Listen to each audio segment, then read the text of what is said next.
Bonjour, ici Jean-Philippe Trottier qui vous souhaite la bienvenue. Je m'entretiens avec Nick Payne, analyste politique. Il revient sur la semaine écoulée avec 4 sujets.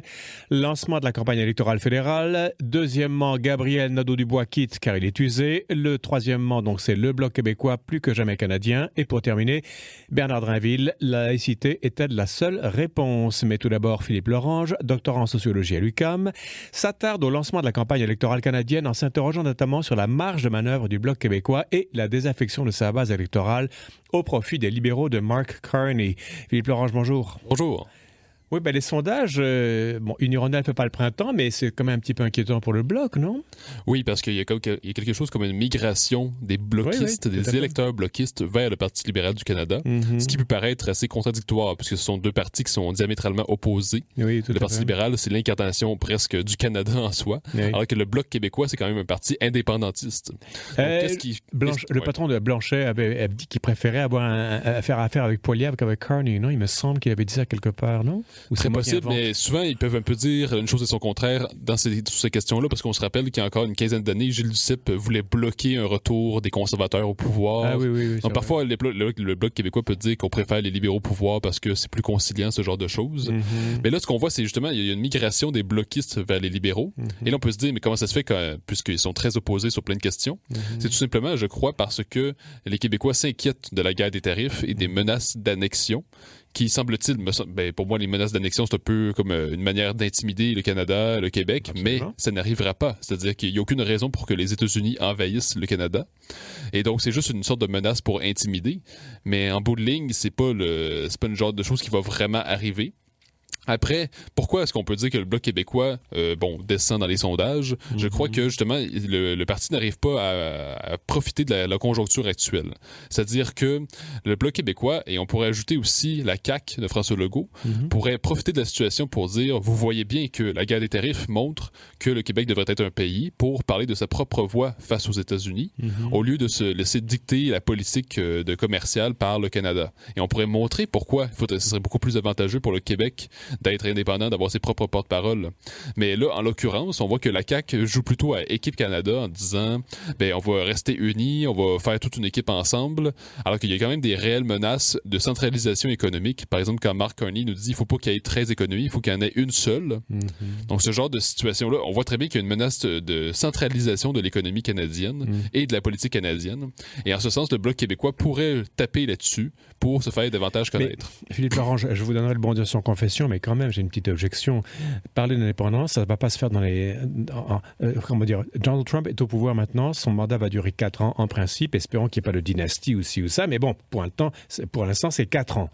L'indépendance ne sera pas faite d'ici 4 ans. En attendant, est-ce qu'il ne vaut pas mieux qu'on soit bloquiste ou pas, de rentrer, je dirais pas dans le bercail, mais d'avoir une pensée plus stratégique. Dit, entre la peste et le choléra, je prends la peste, je reste uni au Canada en attendant que la tempête passe, mais je prépare quand même l'avenir en plantant des graines d'indépendantisme. Enfin, je le dis un peu n'importe comment, mais vous comprenez mon idée. Non, je comprends l'idée. Mais ça me fait penser justement à ce que disait Mathieu Bocoté récemment, c'est-à-dire qu'il disait, en ce moment, on dirait qu'il y a un vieux fonds colonisé chez les Québécois qui donne l'impression que le Canada, c'est comme un refuge, comme un parapluie face aux grands défis, aux grands obstacles qui sont un peu partout dans le monde. Mais la réalité, c'est que le Canada ne nous défend pas vraiment. C'est-à-dire qu'on a l'impression que l'union fait la force, mais dans les faits, c'est parce que c'est l'intérêt canadien-anglais qui prédomine. Et on le voit, par exemple, par les tarifs ontariens. Les tarifs ontariens sont contre-productifs pour le Québec. Donc, on voit très bien que le Québec n'est pas gagnant dans le Canada, non seulement dans la guerre des tarifs, mais également sur plein de questions dont on a déjà parlé souvent ici, l'immigration, le français, la laïcité. Oui, ça, on va y arriver de toute façon, oui. Le Canada anglais nous attaque constamment. Et là, même là où on peut se dire qu'il y a un avantage, c'est-à-dire sur le commerce, les tarifs, même là, moi, je crois qu'il n'y a pas nécessairement un avantage. Et je crois que depuis le début de la campagne, depuis 3-4 jours, le Bloc québécois n'a pas nécessairement bien joué ses cartes parce que je lisais hier ou avant-hier qu'il voulait faire un Buy Canadian Act, ou un peu l'équivalent des États-Unis, là, le Buy American Act, qui est de dire le fédéral devrait dépenser davantage des produits locaux, québécois et canadiens. Oui.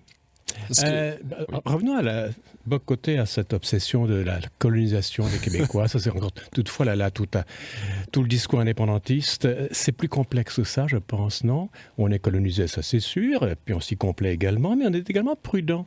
Et on était prudent même avant la colonisation, même avant la défaite ou la conquête, selon le point de vue.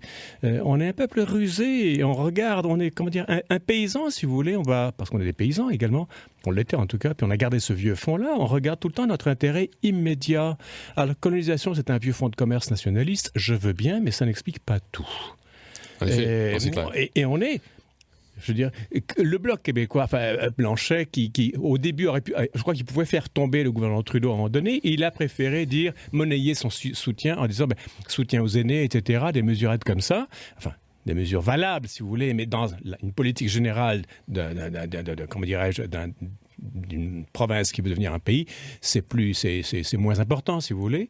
Et on est tout le temps dans le monnayage, on est tout le temps dans la ruse, dans la prudence, dans la colonisation, elle y est, mais pas pour tant que ça, vous pensez pas?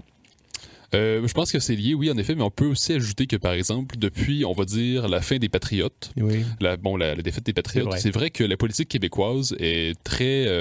c'est-à-dire, il y a beaucoup de gentlemen qui veulent les gentlemen agreements. C'est ça. Donc, Louis Hippolyte Lafontaine, les réformistes. Donc, on voit... Cartier, tous ces gens-là. Voilà, c'est ça. C'est tous des gens qui sont plus dans une logique de réforme et non pas d'indépendance, de grands idéaux de liberté. Après, les deux pôles font partie de l'identité québécoise, comme à peu près la plupart des sociétés dans le monde. C'est-à-dire que, par exemple, à la même époque de Louis Hippolyte Lafontaine, mais il y avait aussi Papineau, qui, bon, comme on sait, était plus l'homme qui était plus les grands idéaux, les grandes convictions. Mm-hmm. Donc, les deux pôles sont toujours là, présents dans la société québécoise.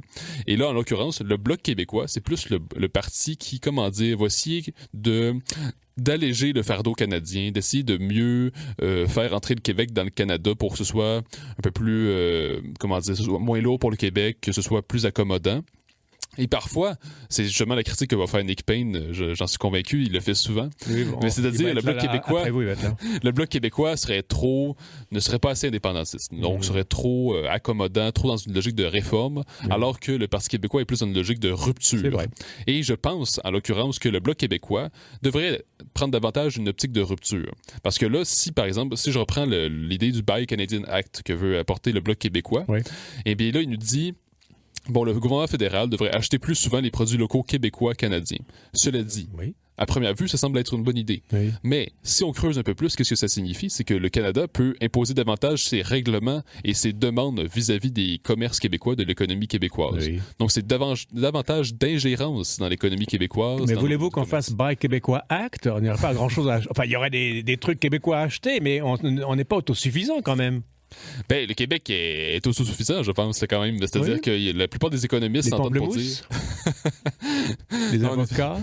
Non, mais c'est-à-dire que le Québec pourrait très bien... Non, je comprends ce que vous voulez dire par autosuffisance.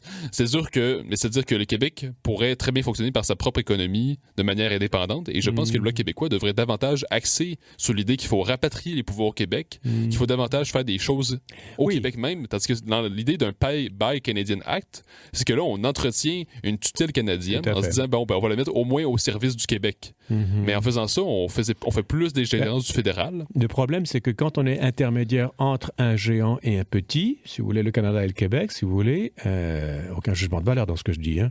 Quand on fait le grand écart, quand on est un genre d'une interface, c'est toujours le gros bout du bâton, le puissant, qui dicte sa loi. Je veux dire, quand on va négocier avec quelqu'un de plus fort que soi, il faut faire preuve de créativité, il faut se contorsionner dans tous les sens. C'est ce que le Bloc fait, c'est ce que vous dites en fait, Philippe Larange. Absolument, mais je pense que dans la guerre des tarifs en ce moment, il y a beaucoup de politiciens qui sont plus dans une logique de guerre frontale vis-à-vis des États-Unis, alors que nous n'avons pas le poids.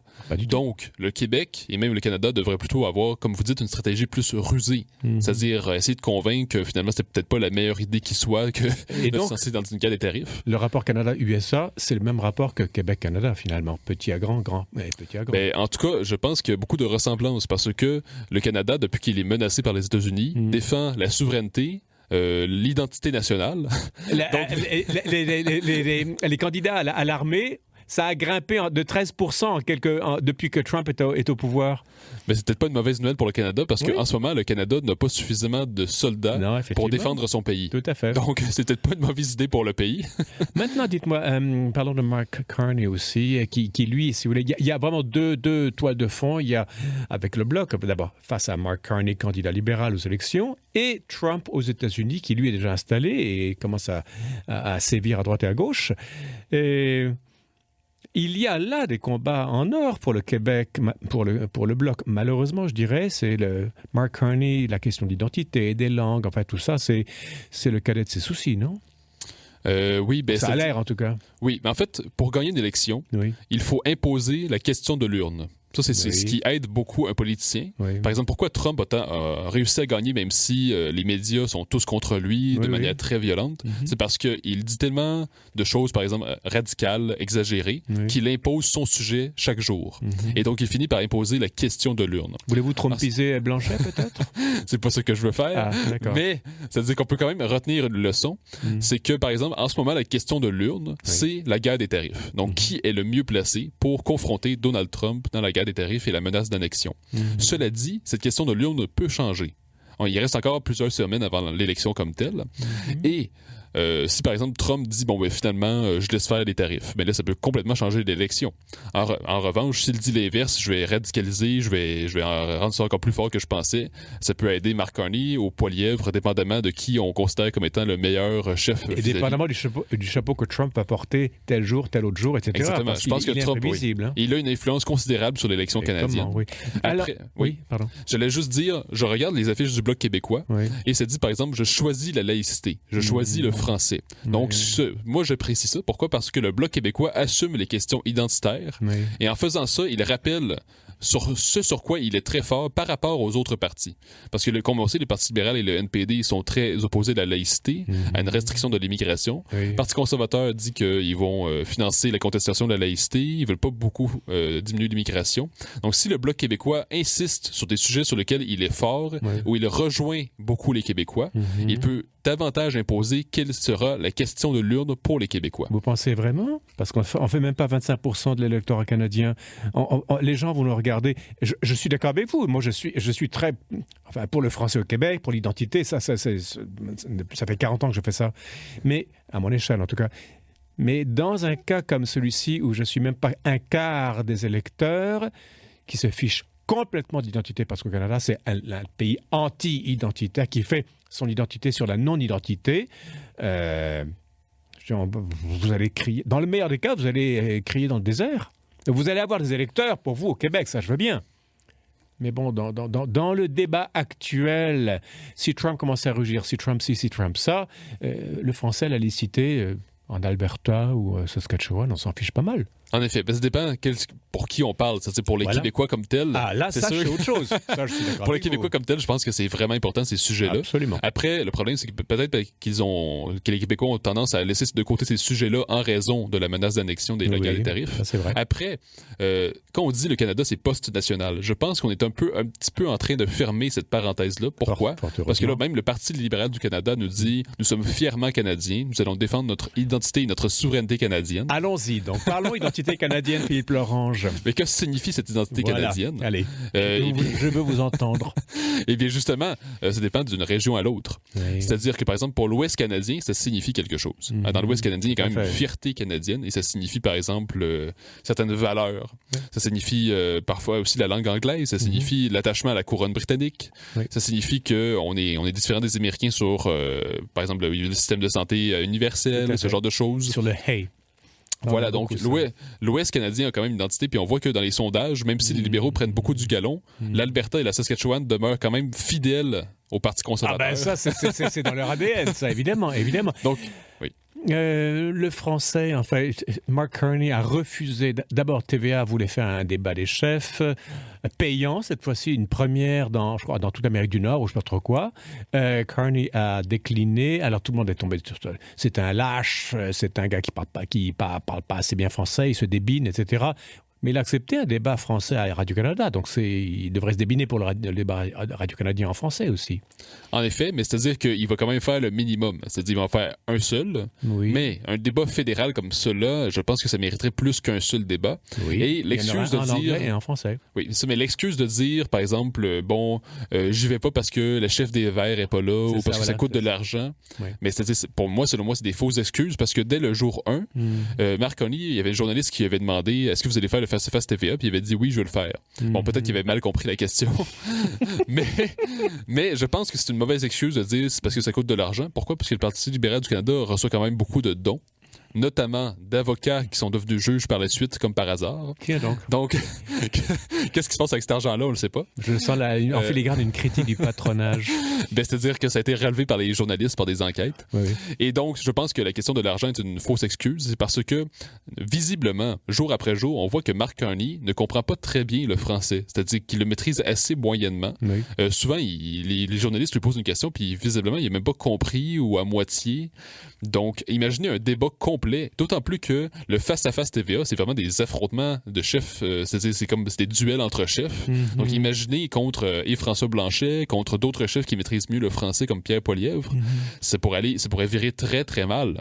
Je donne l'exemple, Joe Biden, quand on a vu son débat en août dernier, si je me souviens bien, ça a été la catastrophe absolue. En juin.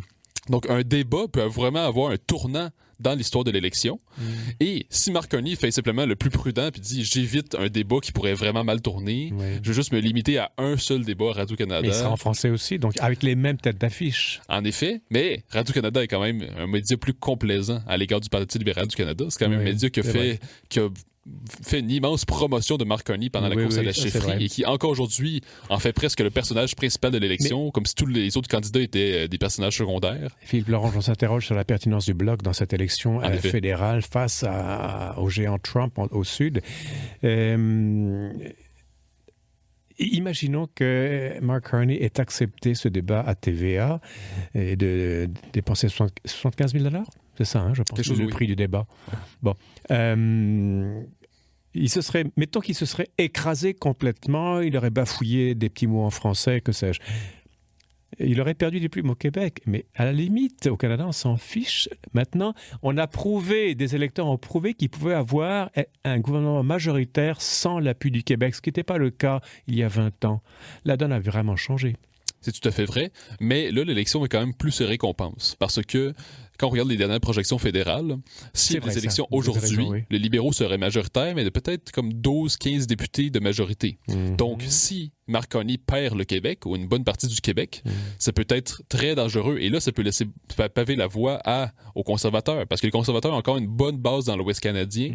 Les Québécois peuvent se retourner dans le Bloc québécois assez rapidement. Donc, pour l'instant, même si les projections montrent que ce serait libéral majoritaire, tout peut revirer du jour au lendemain. Ça ne sera pas la vague rouge dans tout le Canada anglais ou la vague bleue dans tout le Canada anglais. Parce que si on veut un gouvernement majoritaire sans le Québec, il faudrait vraiment une vague dans toutes les autres provinces du Canada anglais. En l'occurrence, je pense que c'est pas ça qui va arriver à la prochaine élection. Et Mark Carney a besoin du Québec. Donc, nécessairement, c'est sûr que son français va l'handicaper et de jour en jour, on le voit. On le voit, par exemple, dans le cas, comme vous avez cité, de l'attentat de Concordia, puis il a dit, au lieu de dire Nathalie Provost, c'est Nathalie Pronovo qui a dit. Donc, on voit qu'il fait des erreurs, qu'il comprend pas très bien le français. Et ça, même s'il y a un débat à Radio-Canada en français, c'est sûr que ça va pas l'aider, là. Oui, évidemment. Que pensez-vous de cette idée-là? On va se quitter là-dessus. Il nous reste 2 minutes, Philippe Lorange. Yves-François Blanchet irait parler discrètement avec Mark Carney et lui dire entre quatre yeux je te soutiens en bien des choses, etc. En échange, une fois que la tempête Trump sera passée, tu me rembourseras avec telle et telle et telle mesure pour le Québec. Enfin, je sais pas, c'est faisable en politique, ça, en coulisses, dire écoute, je te monnaie mon soutien? En fait, puisqu'il ne peut pas vraiment gagner le Bloc. Il peut gagner au Québec, mais bon, il est limité, donc il a quelques cartes. Et comme vous le dites très bien, le Québec va quand même être dans la balance cette fois-ci, parce que les conservateurs et les libéraux sont pas si loin que ça quand même. Le Bloc peut être un faiseur de roi et ensuite demander ses émoluments. Mais c'est très bien vu, très bien dit, parce que justement le problème de la CAQ et du Bloc, c'est parce que en ce moment on joue la Team Canada face aux États-Unis, Oui. mais on ne demande pas de contrepartie. Ah, tiens. Donc, on donne notre fidélité, notre engagement dans le grand combat pour s'unir face aux États-Unis. Mais nous, on pourrait très bien dire, mais notre union, notre fidélité est conditionnelle à quelque chose. Ça, voilà. Et comme vous dites, justement, on pourrait dire, ben, parfait, on va s'allier avec vous, mais en contrepartie, on demande à ce que vous cessiez de financer la contestation de la laïcité. On veut tous les pouvoirs, Voilà. par exemple, sur des questions de commerce, des questions de relations diplomatiques, sur des questions d'immigration. Et que vous rétablissez les langues officielles. Et que, Exactement. Puis on peut dire les frontières, maintenant, ça va être le Québec. Donc, Ouais, sur c'est des ça. questions, par exemple, parce que là, on est dans des questions économiques. Donc, là, François Blanchet pourrait très bien dire, bon, pour le moment, nous allons jouer, nous allons nous unir, mais en contrepartie, on doit signer une entente pour dire le Québec doit avoir ses frontières, Pourquoi on ses le fait relations pas? commerciales, ce genre de choses. Pourquoi? Parce que les Canadiens ont la mémoire courte et nous, on n'a pas la mémoire longue? C'est une bonne question, mais c'est-à-dire que je vois Est-ce qu'on a des stratégies à long terme dans ce pays ou pas? pas vraiment, je pense. Au Québec malheureusement. et au Canada? Ben, souvent, on dit que le Québec, c'est une société amnésique. Oui, tout à fait. C'est-à-dire que souvent, dans notre histoire, on n'a quand même pas signé la Constitution. Oui. Le lac Meech a été avorté. Il y a eu toutes sortes d'événements comme ça. Où les Québécois. L'amnésique du Nord, comme disait Voilà, le c'est ça. Mais sol. malheureusement, je pense que les Québécois sont amnésiques. Et donc, Les Canadiens aussi, hein? Ça se peut très bien, mais c'est ça, mais on réagit face à une insulte. Tout à coup, les sondages montrent que les Québécois sont fâchés, ils vont voter massivement Parti québécois, Bloc québécois. Et là, tout à coup, il se passe un petit événement. Et là, on oublie tout, on vote Marc Carney, on change complètement d'allégeance. Ça va bien aller après. C'est ça, oui. Votre nom, déjà, c'est quoi? J'ai oublié. Philippe Laurent. Je suis amnésique, hein, c'est ça, oui. Philippe Lorange, élection fédérale, que peu de Bloc québécois. Donc, merci pour ces propos. On vous retrouve une autre fois? Oui. Merci beaucoup. Je rappelle que vous êtes doctorant en sociologie à l'UQAM. À venir sur les ondes de Radio VM, la semaine politique québécoise et canadienne. On vous revient après la pause publicitaire.